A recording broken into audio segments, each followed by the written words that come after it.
Welcome to the programme. They were marching for democracy and peace, but the tens of thousands of pro-democracy supporters who took to the streets across Myanmar were met by troops firing automatic weapons. The country's military rulers say at least 9 people have been killed, including a Japanese photojournalist, but that toll could be far higher.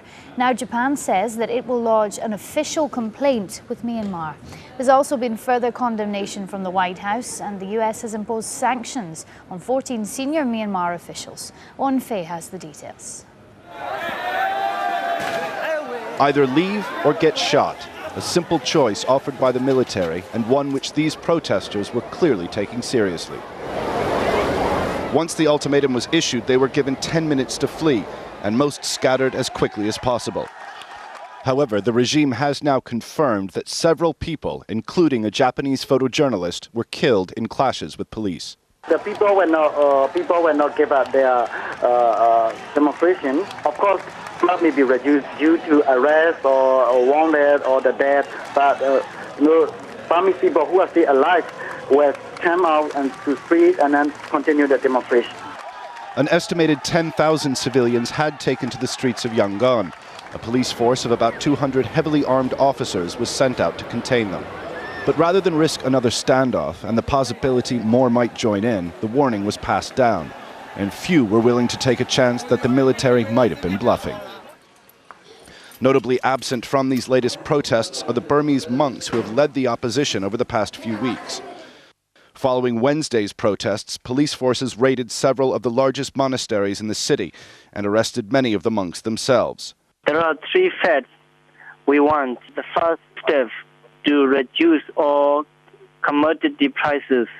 Second step, release all political prisoners, including Aung San Suu Kyi, and detainees arrested in ongoing demonstrations over fuel price hike.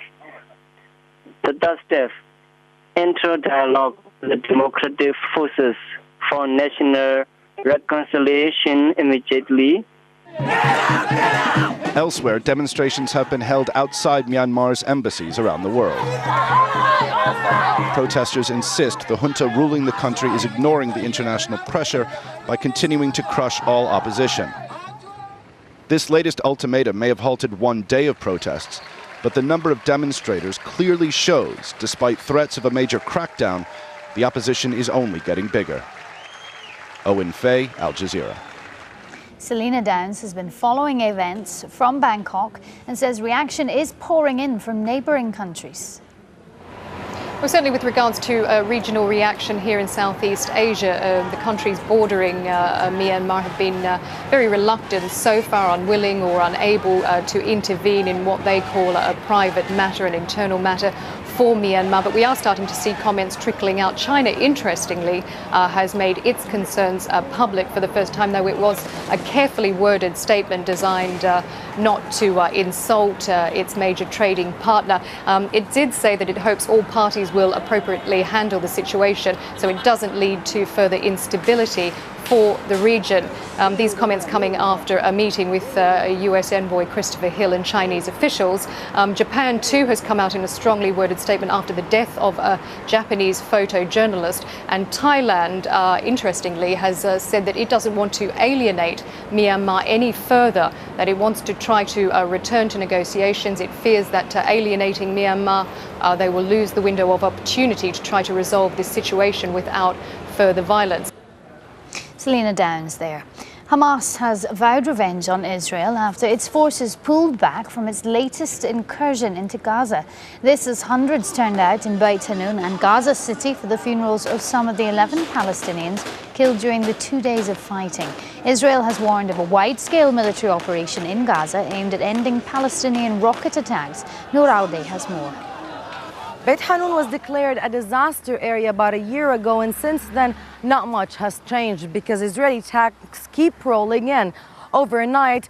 They rolled through where I'm standing, and further down the road, this being the deepest Israeli tanks have gone into Gaza from the north in the past few weeks. Now, the destruction left by this incursion, which the Israeli army does describe as limited, is very evident. It's evident in the agricultural fields, and it's evident on the roads that these tanks drive through and destroy. In the meantime, residents here have been battered. Their lives have been severely shaken by these repeated Israeli attacks and incursions, and by just the thought that their homes are in the line of fire. They are at the front line as far as Gaza is concerned, and they're always going to be the ones that first receive the hit of an Israeli military attack.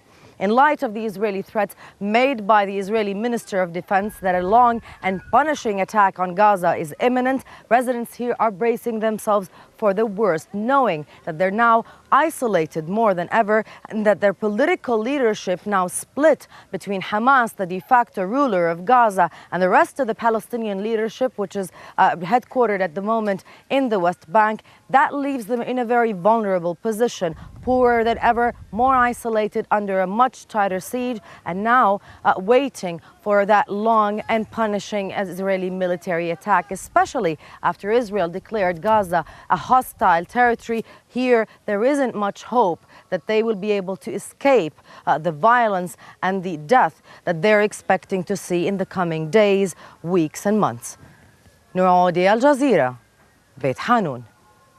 Representatives of foreign-owned companies in Zimbabwe say they're dissecting the latest edict from Robert Mugabe. The president has pushed through a bill that forces businesses to give Zimbabweans majority holdings. It's raised concerns that badly needed investment for the economically crippled country may dry up altogether. Al Jazeera is the only international broadcaster with a permanent base in Zimbabwe. Here's Haru Mutasa. Foreign companies brace themselves for the inevitable. As soon as Robert Mugabe returns to Zimbabwe from his controversial trip to the United Nations, he will sign on the dotted line, forcing them to give ownership of their companies to black Zimbabweans. The business community is worried, but it's putting on a brave face. What would I do as somebody who is heading private sector? I really would like to encourage business to look at it from a positive position and look for the positive things out of the bill and begin to deal with them, as opposed to working against it, because it's only going to work against what the government has done. We have realized quite a number of months ago that it just tries to bring pain on our own nation and on our own business. But some analysts fear this bill could be a smokescreen to give lucrative assets to Robert Mugabe's supporters. The question which many Zimbabweans would like to ask is really, who does it empower? Who will be empowered? If, for example, the Zimbabwean has to take 51% in Standard Bank, who will have the resources to do that? And how will that person be empowered to do so? And how is that person selected to do so? These are the questions. The fear really is that it might, as with land reform, end up benefiting the powerful rather than those who should be empowered. The government denies it has a hidden agenda and maintains it's always been about the people. We are leaving it open to individual companies to negotiate with identified Zimbabweans, irrespective of their political affiliation, and structure a transaction. The minister will only look at the transaction to check as to whether it's in compliance with the law, to the extent that is this real, genuine indigenization. But he will not force a company to do business with an identified person. So there is no way preferred people are going to be allocated shares. The government is out of it. Giving black Africans more control over foreign-owned companies like Coca-Cola is nothing new. It's something that's happening all over the continent. But perhaps what's making people nervous about the Zimbabwe situation is the timing of events. Empowering previously disadvantaged Africans has been the buzzword in post-colonial Africa for decades. Some economists argue the country can't afford to embark on such a controversial project. At a time when Zimbabwe needs all the help it can get to resuscitate its ailing economy, it can't afford to alienate the little foreign investment it still has. Some companies have already relocated to neighboring South Africa, scared of what the future holds for their assets in an economically unstable Zimbabwe. Haru Mitasa, Al Jazeera, Harare. 2 foreign Red Cross aid workers and their 2 Afghan drivers have been kidnapped by the Taliban in Afghanistan. The 2 foreigners had travelled from Kabul to Wardak province for talks aimed at securing the release of a German engineer abducted back in July. The 2 workers also helped coordinate the release of the 19 South Korean hostages last month.